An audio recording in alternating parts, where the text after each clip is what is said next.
At the time I was on National Executive, there were major problems between the Accident Compensation Corporation and the New Zealand Society of Physiotherapists.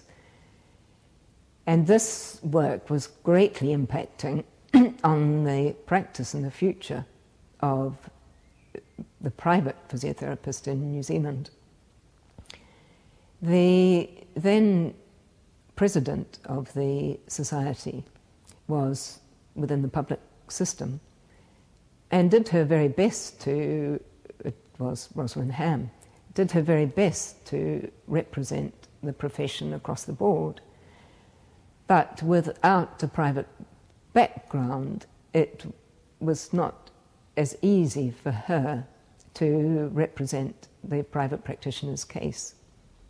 And sadly, this led to the private practitioner component of the society no longer having confidence in National Executive as represented by the President.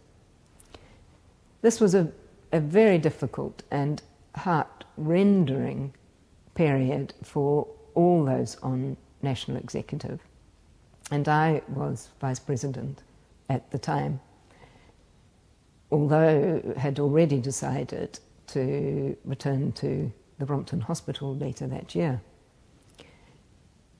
There were numerous discussions which took place by telephone calls, small meetings, big meetings, as to whether it was appropriate to continue on the track on which we were on, or whether we needed a more effective means of communicating with the ACC, as it was abbreviated to. To summarise, we had two very difficult National Executives meetings. At one, there was a vote of no confidence passed in the President, but this was not carried, and it was important to use the vote from the chair to maintain the status quo, and this is what happened.